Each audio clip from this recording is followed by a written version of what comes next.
Dali na. Kasi lang. Bubuhatin mo. Oo, tara. Naku, ayoko umakit dyan, ha? Sa likod para cardio. Usama ka daw. Ikaw na. Tara. Dali lang yun. Malapad ba dyan? Ay talaga, sige puntahan natin. Sige. Dali, 1. Tulak mo, tulak. Dali ka lang. 1, 2, 3, go! Oh, pre! Okay, malakas si pare. Aray! Thank you.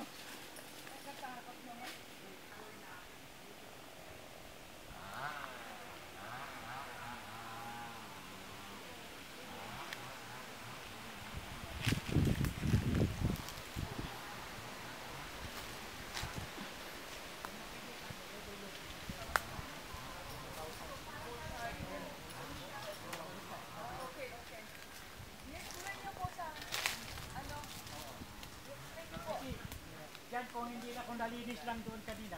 Ang kotse pasok doon. Ay, gano'n? Perfect. Importante talaga yung parking. Malawak dyan, yung parking dyan. Ito yung property nito, hanggang doon sa baba pa. Tapos doon po sa baba, parang may ilagay tayo parang maliit na mga mga food places. Yes, Lahat ng mga ano dyan, okay, mga boutique. malawak yan dyan, oh. Malawak yan dyan, oh. Parang meron na rin sariling SM. Yes, parang gano'n. Yung mga, anong tawag ng mga items na, gift items, mga mga... Souvenir. English po. This is the target location for that temple to be built. So once it will be built here, this is a 5-hectare property.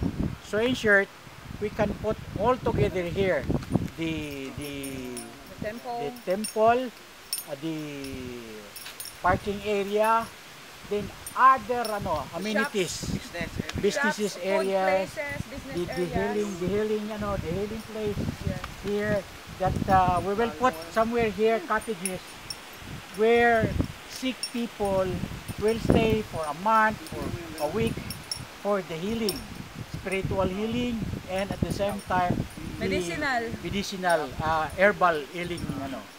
So this is a 5-hectare. We can put so many things here. We can put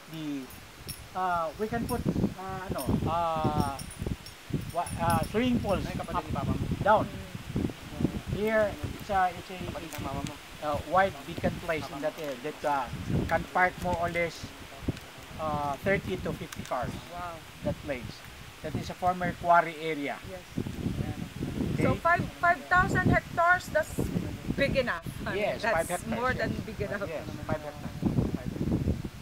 5 hectares. Ah, 5, oh yeah, 5 5 hectares. hectares. That is- Oh, that's already big. 5 million square meters. Yes. That's 5 million square meters. Diba? 50,000. 50,000. 10,000 is 1 hectare. 50,000. So 50,000 square meters.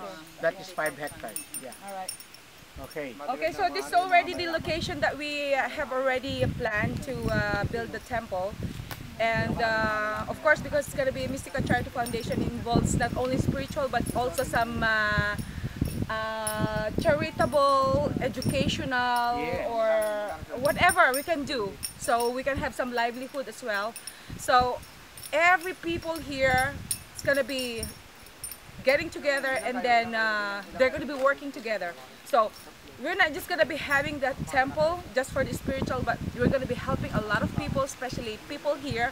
They're going to have some sustainable income as well, because most of them, they don't have any job. So okay, so that's the #1 reason here why we have to help also the charity when it comes to charity.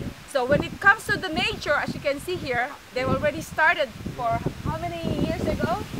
25 years ago. 25 years okay, ago. so as you can see, it's a very, very nice place. So all we have to do is to maintain, and we're going to restore this as a paradise, just like what Mr. Arnold told us a while ago.